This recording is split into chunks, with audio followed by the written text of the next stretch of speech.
الحمد لله نحمده ونستعينه ونستغفره ونؤمن به ونتوكل عليه ونعوذ بالله من شرور أنفسنا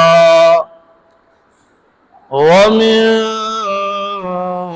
سيئات أعمالنا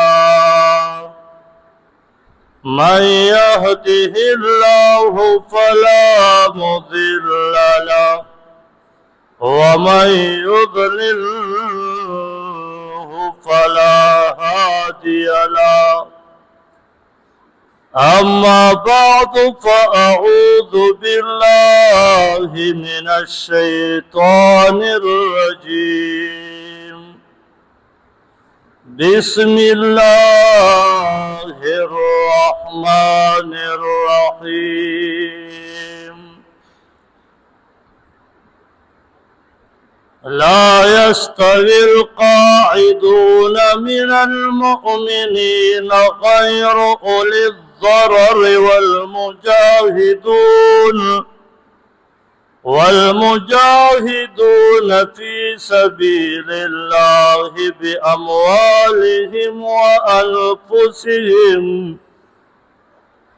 فضل الله المجاهدين بأموالهم وأنفسهم على القاعدين درجة وكلا وعد الله الحسنى وفضل الله المجاهدين على القاعدين أجرا عظيما.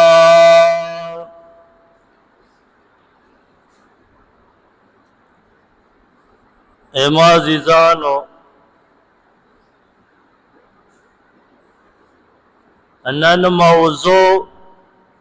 د جنگ خیبر په باره کې ده. د سفر په 9 تاریخ جنگ خیبر شوه دی او دا داسې یو لویه معرکه وه چې په عربو کې په فصلونو کې په کجورو کې دا خیبر علاقه مشهوره وه، ځکه چې په دې کې به شینکۍ او کجورې ډېرې زیاتې کېدې او دا یهودو او نبی علیہ السلام په مدینه مبارکه کې او دغه کافرو به دغه یهودو به په د خپل خیبر کې سازش جوړولی او نبی علیہ السلام او صحابه ورته به په مدینه مبارکه کې تکلیف ورکاو. دی به کله مدینه مبارکه ته راغله هلته به سازش جوړ کړه بیا به لاړه. دا لوی کافرو دا یهود اوس هم مغه مثال د یهودو مغه دی. چرته چې سازش جوړیږي دا یاد وساته په دې کې به یهود په 1 نمبر وي او په ټوله دنیا کې به مسلمان د یهودو نه په عذاب وي. همدغه رنګې صحابه دا به د یهودو نه په عذاب وو. د دروغو سازشونه به یې جوړول. نو نبی علیہ السلام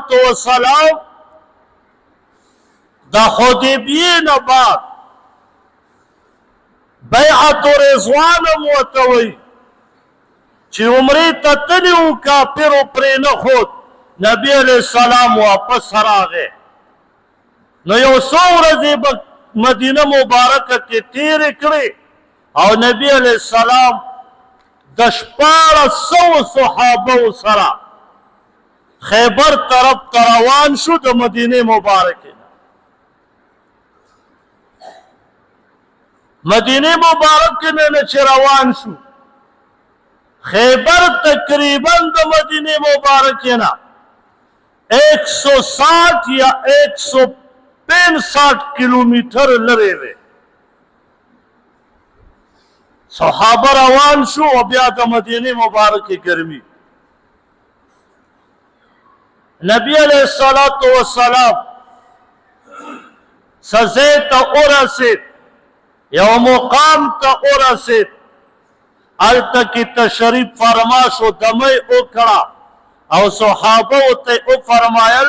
چې دلته د جماعت سبنیات کیدو نو الته ورکه غوندي جماعت بنیاد کې خود نبی علیہ السلام بیا روان شه کتابونه لیکي دوه درې ځای کې دمه کړې وه خو چې کله خیبر ته را ورسېد نبی علیہ الصلاة والسلام د ماښامي ټیم دی چې خیبر مقام ته ورسېد انس رضی الله تعالی عنہ فرمای وی نبی علیہ الصلاة والسلام او فرمایل چې دلته کې به لږ آرام وکړو نبی علیہ السلام دا قانونو چې د شپې به په کافرو حمله نه کوله کافرو باندې به د شپې د دې دپاره حمله نه کوه چې کافر دا ونه وایي چې مونږ ته پته نه وه دا اوس د زمانې دا کافر دی خو د شپې حمله کوي چې مسلمان سار خبرېږي چې ما حمله کړي خو د لرې د نبي علیہ السلام چې وکتل نو که په دې کې یو 8 غټې کعلهګانې وې غټ غټ کورونه وو چې کالې ورته وایي لکه دا زمونږ دلته کې د کیسهخوانۍ د ریډینګ هسپتال سره دغسې غټ غټ کورونه دا جوړ شوي وو غټ غټ دیوالونه دروازې دا پکې 8 مشهورې وې او دی وجه نه په دې باندې چې چا امبلم وکړه هغې به شکست خوړو نبی علیہ السلام چې لرې نه وکته نو دی په دیوالونو باندې اورونه بل کړي وو داسې ډیوې شانتې نبی علیہ السلام صحابو ته وفرمیل داسې شی دي هغې عرض وکړو صحابو د الله پیغمبره دغه خلک دا یهود دا چې زناور حلال کړي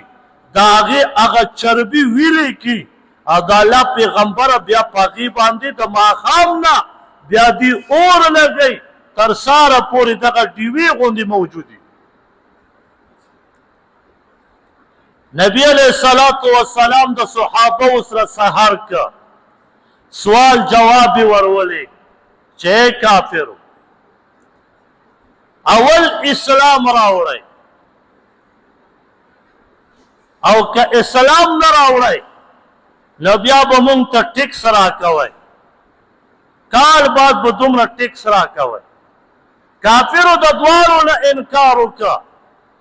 نبی علیہ الصلوۃ والسلام ته وفرمیل بیا جهاد ته تیار شئ کافر خو تقریبا کتابونه لیکي چې 10,000 کفارو او فرمای وی دی په دې خپل دبدبو په دې روح باندې تکبر وکړه چې مونږ سره به څوک جنګ وکړي نبی علیہ الصلوۃ والسلام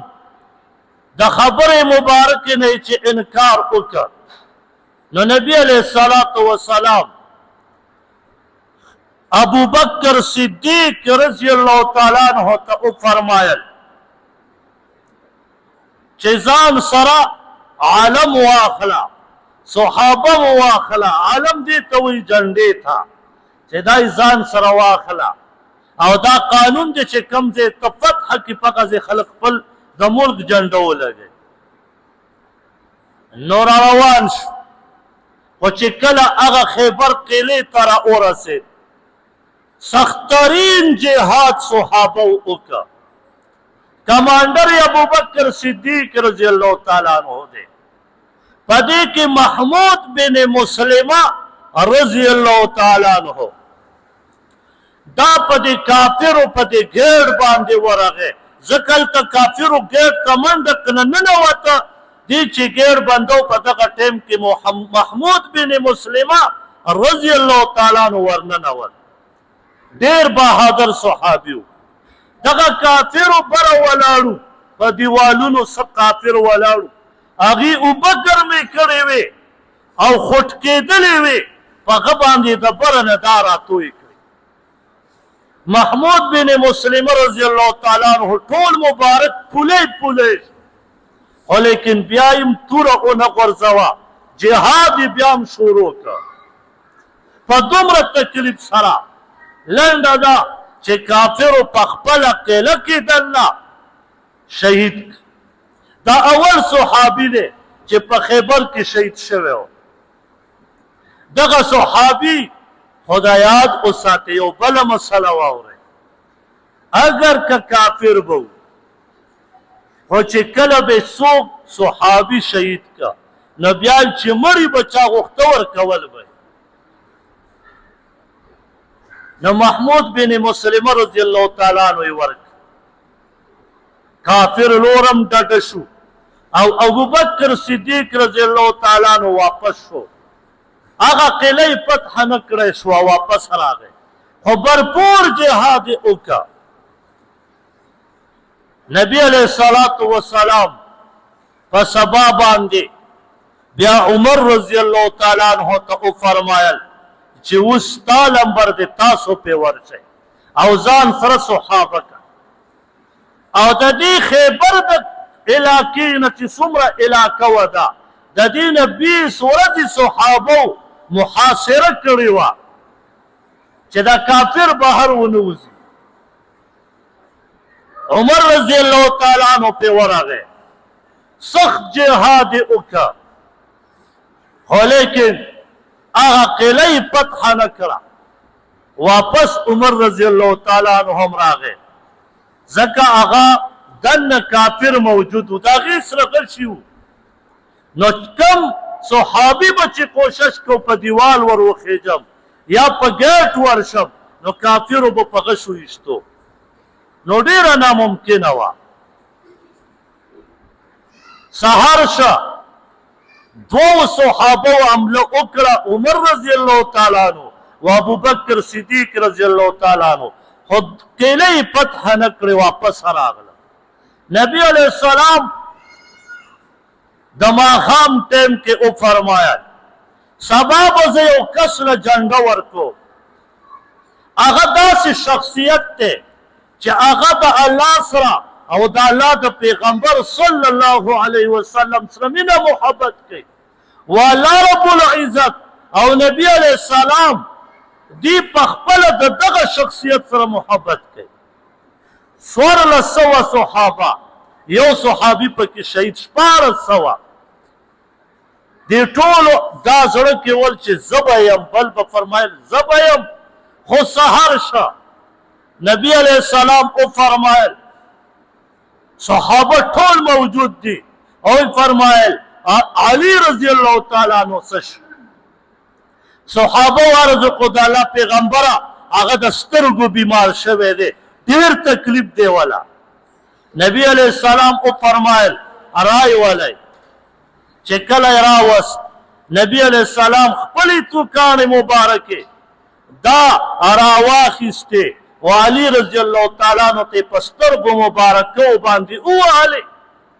علی رضی الله تعالی عنہ فرمای و زدا سی ټیک ټاک شوم و ما وی چې گویا اړو زما پسترګو تکلیف نه دی راغله و علی رضی الله تعالی عنہ ته هغه جنډه ورکړه او علی رضی الله تعالی عنہ ته فرمایل چې اوس په تاسو ورشئ وی علی رضی اللہ تعالی عنہ صرف 8 صحابہ ځان سره کړ 8 صحابہ او یو خو کافر په قیرو کې دنه 10,000 موجود دي او پې ورغله. علي رضی الله تعالی عنہ چې کله ورغی نو د لاندې نه اواز وکړه بره هغه جنګجو یهود په دیوالونو ناست، اوچت اوچت دیوالونه او پټ ناستو. علي رضی الله تعالی عنہ ته فرمایي وی ګورئ تسلیم شئ، که تسلیم نشوئ نو جهاد ته تیار شئ. هغو چې علي رضی الله تعالی عنہ ته وکت وی ویل چې داسې خو نه کېږي، ځکه چې موږ په تورات کې د کم پیغمبر ذکر اوریدلی دی نو هغه تاسو نه یئ. ولې؟ ځکه چې نبی علیه السلام خو اخوا ناست دی، تشریف فرما دی، صرف نظاره کوي ګوري. علي رضی الله تعالی عنہ ورته فرمایي مغه پیغمبر زه رالیږلی خو کافرو نه منو دا. په علي رضی الله تعالی عنہ باندې حمله وکړه. علي رضی الله تعالی عنہ او صحابه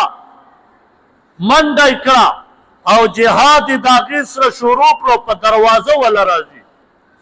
صحابه کوشش وکړو چې دا ګیټ کولو کړي خو هېچا کولو نه کړي. بیهقي کې هم دا روایت شته، فرمایي علي رضی الله تعالی عنہ په هغه دروازه ورغی و هغه دروازه یې ونیوه او هغه یې بوټه د هغه د سره د کوزو یې راوویسته هغه دروازه. فرمایي صحابه وی مونږ اویاوو صحابو کوشش وکړه چې دا دروازه اوچته کړو، خو اویاوو بل روایت کې راځي څلوېښتو صحابو هغه دروازه اوچته نه کړی شوه. علي رضی الله تعالی عنہ په یوازې سره د کوازو دروازه د قیرې نه راوویسته، ګیټ کولاو شو او پې ورننوت. علي رضی الله تعالی عنہ هغه شخصیت د دې ځای نه علي رضی الله تعالی عنہ ته شیر خدا لفظ او لقب ملاو شوی دی چې دا شیر خدا دی، دا الله شیر دی او جهاد شروع شو. صحابو دغه ځای نه م راغللو، دلته کافرم په غشو پترو جهاد جنگ شروع. نبی علیہ الصلوۃ والسلام یو ځای کې تشریف فرما دی او ابو دجانه رضی الله تعالی عنہ فرمای وی کافرو چې نبی علیہ السلام ولید فوراً د غشو باران شروع. وی ما نبی علیہ الصلوۃ والسلام ته داسې ودرېدم او دا غشي به راتلو زما په دملا باندې به لګېده، خو نبی علیہ الصلوۃ والسلام ته ما یو غش هم پرې نه ښود چې پې نبی علیہ السلام زخمی شي. ابو دجانه رضی الله تعالی عنہ دغه تکلیف برداشت کړ. و علي رضی الله تعالی عنہ په قاموس کې دا قاموس قیله وه د دې مشر مرهب و، هغه مرهب ډېر لوی پهلوان چې کله علي رضی الله تعالی عنہ ته مقابلې ته راوځي نو ټول وجود دای په هغه د سونې په زنځیرونو کې پټ کړی دی، یعنی د اوسپنې په زنځیرونو کې پټ کړی دی او په سر باندې د اوسپنې ټوپۍ یې ښودې ده. صرف هغه ځایونه معلومیږي کم ځای پورې چې کمیس دی او بیا لاندې پرتوګ راځي نو دلته څه ګیپ ښکاري. نو علي رضی الله تعالی عنہ سره مقابله شوه چې یو سړی ټول په زنځیرونو په اوسپنو کې پټ وي. نو په علي رضی الله تعالی عنہ غزار وکړه دې مرهب، خو علي رضی الله تعالی عنہ الله رب العزت بچ. علي رضی الله تعالی عنہ پې چې د تورې غزار وکړه دغه مرهب کافر دوه ټوټې کړه، یو ټوټه د سرې اخوا لاړه او د خپوی دې خوا لاړه. دا کوم الهي غزار به چې دوه ټوټې شه کافرو او یهودو هار ومنو ده. زبیر رضی الله تعالی عنہ هغه توره راواخیسته او د دې مرهب ورور یاسر د هغه مقابلې ته زبیر رضی الله تعالی عنہ روان شو. صوفیه رضی الله تعالی عنها دا د زبیر رضی الله تعالی عنہ مور مبارکه ده. نبی علیہ الصلوۃ والسلام طرز کی دا الله پیغمبره دا زبیر رضی الله تعالی عنہ زما بچی چرته ده د هغه یاسر د مرهب ضرور د مقابله دی. زما رور خو ډیر کمزوری دی او یاسر خو پهلوان انسان دی. نبی علیہ السلام ته فرمای وینن با زبیر رضی الله تعالی عنہ دا مقابله ګټي. زبیر رضی الله تعالی عنہ چې په ورغه جنگ شروع شو لنډه دا چې هغه یاسر الته مردار کا او زبیر رضی الله تعالی عنہ د نارای تکبیر چغې سره روان دی او هغه لوی کافر دویم نمبر د مرهب ورور یاسر هغه مردار کا. نو صحابه الته ډیر لوی جهاد وکړه او صحابه ته په دې کې تکالیف هم ډیر ملاویږي خو لیکن دا داسې ځای او دا لوی میدان د جهاد دامو چې دومره کافرو سره او د هغې سره هېڅ شي کمی نه و. د تورو د غشو د نیزو د خوراک د کجورو د سبزیانو هېڅ نقصان او هغې سره کمی نه محسوسېده. خو لیکن صحابه دومره غریب په 100 ورځې محاصره شوې ده. یو ځل جابر رضی الله تعالی عنہ فرمایي وایي ما وکته چې نبی علیه الصلاة وسلام ډېر سخت وږی دی. وایي زه کور ته څه خپلې بیبي ته رالم په خیبر کې ښه په جنګ دوران کې. وایي زه راغلم او چې ما ورته وفرمایل ای بیبي نبی علیہ السلام میں وکته ډېر سخت وږی دی او ته وګوره که زمونږ په دې خپله خیمه کې صحیح. وی ما ته یې وفرمایل چې او دا یو چیلۍ مو خپله راوستی هغه د مدینې مبارکې نه دا یو چیلۍ ده. وی راته وفرمایل دا ذبحه کړه. وی ما ذبحه کړه او چې لا غوندې وړو وی نبي علیه پخه شوه هر څه تیار. وی نبی علیہ الصلوۃ والسلام پسې لاړم چې د الله پیغمبره بس یو څو کسان درې څلورې ځان سره که او روټۍ مې کور کې تیاره کړې ده خیمه کې چې ویې خوري. وی نبی علیہ السلام چې خبر شو وی فرمایل ښه بس نبی علیہ الصلوۃ والسلام ټولو صحابو ته فرمایل راځئ جابر رضی الله تعالی عنہ دعوت کړی چې ټول راله. جابر رضی الله تعالی عنہ فرمایي ما زړه کې وویل چې بس کار خراب دا خو روټۍ به ختموي. بیبي ته رایې منډه کړه. بیبي ته یې وویل وی دغسې کار وشو. وی تاسو ورته ویل که پیغمبر علیه السلام پخپله وی پخپله یې راته وفرمایل راځه ته کور ته لاړ شه بس موږ ټول صحابه درځو. 1400 صحابه جهاد ته تللي که نه خیبر بازار خیبر کې جنګ خیبر کې. وی کله چې نبی علیہ السلام راغی وی لس صحابه به یې راوست او چې نبی علیہ السلام په غوښه هم ښه ډېره واچوه و مګر روټۍ به یې راخیسته ورته کېښوده به یې. فرمایي وی 1400 صحابه هغه روټۍ وخوړه او جابر رضی الله تعالی عنہ فرمایي قسم په الله وی ما هغه روټۍ او هغه غوښې ته وکته که په هغې کې دومره زرې کموالی ما ته محسوس شوی. نو داسې تکالیف په صحابو باندې براتله خو لیکن هغې به صبر کو صبر. یو فلسطینی ویډیو مې کټه هغه لبیک اللهم لبیک لبیک لا شریک لک لبیک چغې وی ما شاید دا به حج ته تللی نو په عربۍ کې وی زه حج ته نه یم تللی. زمونږ فلسطینیان دلته کې د ټرک نه طواف کوي ځکه وړه راغلي دي چا راوزړي دي او هر یو فلسطیني ورمنډې وایي او د ټرک نه تاویږي چې ما له تروړه راکړي او ای حاجي صاحب ته هلته حج کې و هلته لبیک وایي لیکن که زمونږ لبیک دې وکته تا ته به پته ولګي.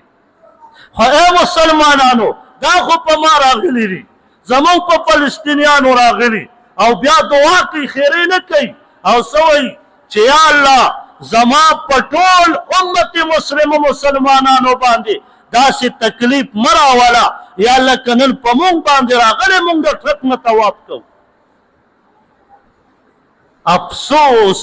په دومره غټه ویډیو هغه سړي دا فریاد وکړه. دا مو په اول ځل مونږ اورېدلی. هسې په دې مسلمانانو ډېرانو کې به غیرت کله راځي؟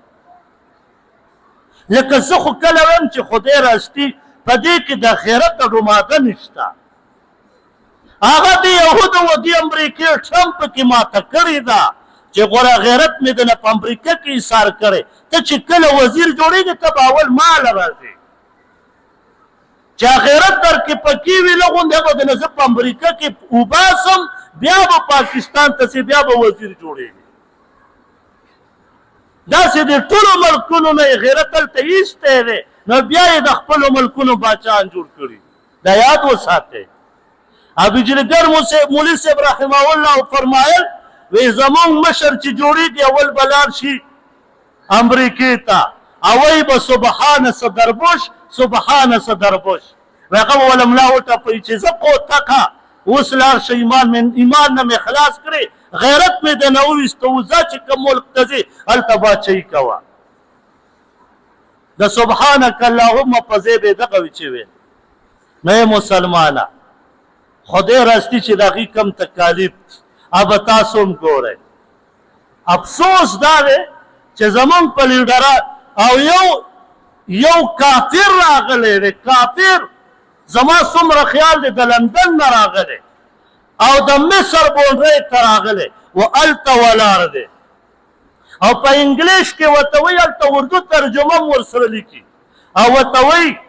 چې ای خلکو ای مصر والا تاسو خو مسلمانان یئ ما ور پرېږدئ فلسطینیانو ته زه د هغه ځای نه راغلی یم زه د دې مسلمانانو سره امداد کول غواړم زه انسانیت دپاره راغلی ما ور پرېږدئ په دې ستاسو بونډۍ باندې مې ور پرېږدئ تاسو خو مسلمانان یې یو بل ما ولې نه ور پرېږدئ و هغه مسلمان فوجیان د مصر والا دغه کافر نه ور پرېږدي چې دننه ورشي مصرانو ته یو بونډري ده یو دیوال دی او دومره یو دوه قدمه یې خوا نه پرېږدي چې فلسطین ته د کافر ور واوړي و د هغې سره مدد وکړي. افسوس دا دی په څه به ووایو. مسلمان بیا هم په دې لیډرانو باندې چې کم سر ورکوي په هغې ته څه تکلیف هغې ته تکلیف شته. بله ورځ په دې باجوړ کې بمباري وشوه او کسان پکې شهیدان شو. دا بیګونه د دې تپوس به ولې زما د دې لیډر نه نه کېږي چې په دې باجوړ کې اوښ ګټلی MLA هم پې جوړ شوی او خلقو ته به د دروغو چغې وولې چې مړه تاسو ما پاس کوئ که نه دا باجوړ به له داسې شین باغ جوړ کړ بلکې شین باغ څه کې چې د سرو وینو باغ یې جوړ کړ. افسوس دا دی چې بس حق وینا ډېره ګرانه ده موږ یې خپله نشو کولی. موږ دې ته ډېر تکړه یو یارې چې که نه 5 وخته مونځ چې دې وکړو که نه بس او چې روژه خو دې ونیوه او مړه خو چې تهجد خو دې وکړه که نه بس پیایا درته ولاړه ده داسې شنګ سره به جنت ته لاړ به شي. داسې معمولي خبره ده د مسلمان وینې خوري او داسې په شنګ باندې پیایې باندې به ځي. افسوس دا دی څه ووایو بس. بیا څه چل وشه د یهودو هغه پراډونه درته ښیمه یهودو بیا څه چل وکړه. نبی علیه الصلاة والسلام خیبر وګټه جهاد یې وګټه نو چې راتله نو صوفیه رضی الله تعالی عنها دا ابن حی لور وه او دا بنو قریظه او بني نذیر د دې خپلو کې جنګونه شوي وو نو دې خیبر ته یې دا صوفیه راغوستې وه دا ټیم کې کافره وه پلار هم کافر و هغه چې نبي علیه السلام مال غنیمت ونیوه نو څه پکې غلامان راغله څه پکې وینځې نو کله چې راتله نو دا دحیه کلبي رضی الله تعالی عنه ته په مال غنیمت کې ورسېده د سردار لور وه خو پلار خو یې مړ نو دحیه کلبی رضی الله تعالی عنہ نبی علیہ الصلوۃ والسلام ته ورکړه چې د الله پیغمبر دا ما تاسو له پکړه بس ما ته مال غنیمت کې رسیدلې وستاسو شو نبی علیہ الصلوۃ والسلام آزاد کړو نکاح وسره وکړه هغه ته یو فرمایل ما سره نکاح کې هغه ول چې زدا خدا الله نه غواړم چې د الله د پیغمبر سره نکاح وکړم نکاح وسره وکړه نو دعوت خو خاص روټه نه و خو نبی علیہ السلام فرمایل وګوره که صحابه سره صحیح نو سوچ مچ روټه کس کجور راغونډ شوي هغه ولیمه کړه نو په دغه ټیم کې یو زنانه راغله د يهودو او هغه ول چې د الله پیغمبره دا چيله غوخه د ما تاسو لراوله دا وخوره کافر يهود چې تاسو سره اخلاص کوي کنه په دې کې چلی نبی علیہ الصلوۃ والسلام چې دا غوخینه یو لوري واخستا چې وحی پیراغله چې مخره بس زهر پکې اچولي نو بشر رضی الله تعالی عنہ یو صحابي هغه یو څو لوري مخکې خوړلې وي بس نبی علیہ السلام روکاوش بشر رضی الله تعالی عنہ خو نورې خوړلې وي هغه خزه ولا راوستا نبی علیہ الصلوۃ والسلام او ته فرمایل ما معاف کړی د خپل طرفنا هغه بشر رضی الله تعالی عنہ لکه نو تر چلته شهید نبی علیہ السلام ازنانه بیا راوستا او ته اوی فرمایل و چې اوس د قتل قوم زکا چې قصاص دنه اخلم قصاص زکات تا یو صحابي شهید کا او د کس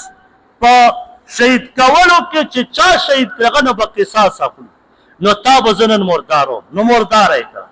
نو دا یاد وساته په دې کافرو په دې يهودو په دا خیالونه کې چې ته دا وایي چې کلیری دا مال سره کوي کلی زما سره به خېګړه کوي نه چې دې کم نو قسمه او تاته خو دی دا غي پته رستو بیا لګي نو الله رب العزت ته مونږ او تاسو د جهاد سره مینه محبت پیدا کی جنگ خیبر په سفر میش کې شوه دی او په اوم تاریخ د سفر باندې خیبر فتح شوه دی نو دا تاریخونه لګي یادوي دا هر جمعه مونږ دومره کوشش وکړو چې زه پسې کتابونه وګورم کتاب نه کتابونه زه دا وایم چې د هر میاشتې هر تاریخ راځي زه د هغې مطابق خبره کوم نو مونږ پسې کتابونه وګورې مونږ مقصد دا دی چې دومره خو ځان خبر کړو چې په دې میاشت کې څه چل شوی و په دغه میاشت کې څه چل شوی و مونږ ته د دې پته نه او قوته وی لکه پلان کې تر سنوم دی دا دی کرکټي دا لوري دا دی بچی دا سلسله به ته بیان کې ته وایي که دا اوس په کور کې لوی شوی نو لږ د مسلمان د تاریخ نه ځان خبر کړو د صحابو د تاریخ نه ځان خبر کړو او انشاءالله تعالی که آینده جمعه وختو او ژوندو بیا به د فاطمې رضی الله تعالی عنها او د علی رضی الله تعالی عنه واده شوی دی په همدې سفر میاشت کې نو انشاءالله آینده جمعه بیا په هغې بیان کوم دعا وکړئ الحمدلله رب العالمین